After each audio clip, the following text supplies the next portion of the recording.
El 1958, Robert Schuman, un dels pares d'Europa, es va convertir en el primer president de l'Assemblea Parlamentària Europea. Han passat 50 anys i avui Europa i l'Eurocambra influeixen més que mai en la nostra vida i en el futur dels nostres pobles.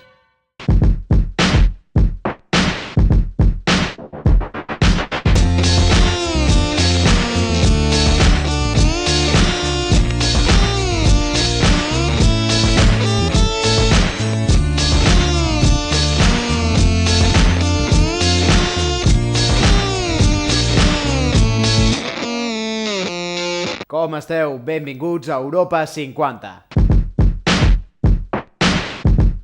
Una bona manera de posar a prova el que sabeu sobre Europa. El Centre de Documentació Europea de la Universitat Autònoma de Barcelona us proposa un concurs sobre la Unió Europea. Què saps sobre la UE? Si estudieu o treballeu a la UAB i us agraden els mots encreuats, és la vostra. Us podeu emportar lots de llibres, souvenirs i guies turístiques com a premis. Per participar, teniu com a data límit el 30 de maig.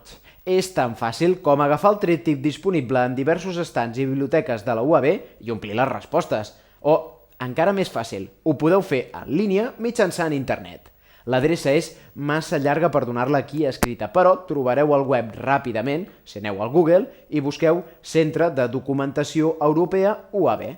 Les preguntes no són senzilles, però totes les respostes les trobareu als webs de les institucions europees. Apropar Europa als joves, la pedra filosofal dels polítics europeus. Un objectiu potser no tan mitològic després de veure els resultats de la Primavera d'Europa al Col·legi Montserrat de Barcelona. En aquest centre educatiu, els alumnes han participat en activitats i debats que els han permès conèixer millor la Unió Europea i han tingut l'ocasió de conèixer-la en persona, en la figura de l'eurodiputat català Ignasi Guardans.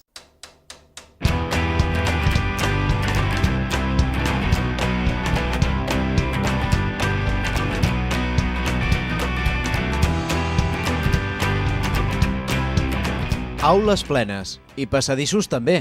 És el Col·legi Montserrat de Barcelona, on els alumnes es preparen per presentar els seus treballs sobre Europa als seus pares. Ho han fet amb motiu de la Primavera d'Europa, un projecte per acostar la Unió Europea a escoles i instituts. I ves si s'acosta, almenys ho ha fet Ignasi Guardans, l'eurodiputat català que participa activament en aquest projecte educatiu, ha visitat el centre i ha tingut l'oportunitat de veure els treballs i de fer petar la xerrada amb els alumnes. Se'n van a Europa i què fan? Decideixen coses, no? La vida és blava i amb estrelles grogues, que les estrelles representen la pau, l'harmonia. Exacte, i Barcelona, que encara és un trosset més petit del mapa, i Catalunya una mica més gran, i Espanya és tota aquella part pintada. I Europa tot. Europa tot. Doncs els diputats treballem per totes les persones que viuen en tot el mapa. El recorregut ens porta per diverses aules del col·legi. Des dels més petits als més grans, tots els alumnes han participat d'una o altra manera. Entre els temes destacats, l'any europeu del diàleg intercultural i molts altres.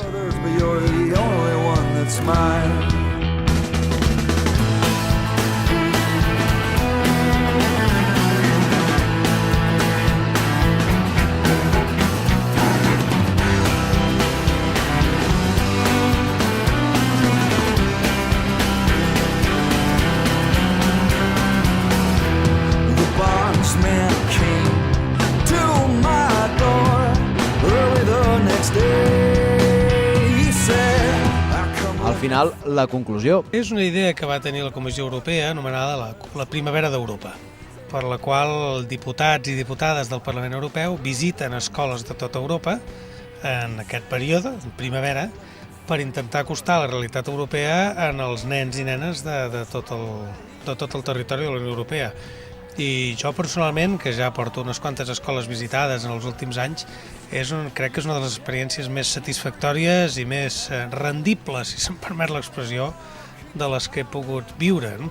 perquè la capacitat de comprensió és enorme, això ve acompanyat sempre per un treball previ de l'escola, no és improvisat.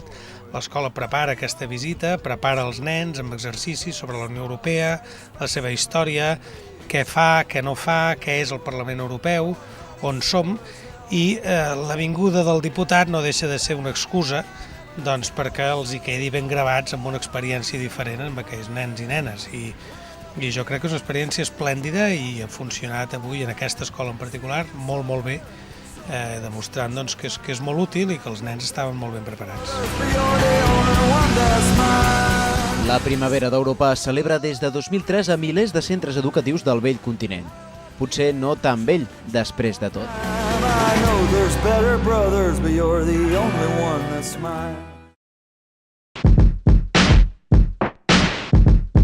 Prou per avui, però hi som sempre a internet. Si ens busqueu a l'adreça molatv.cat. Fins la propera, europeus!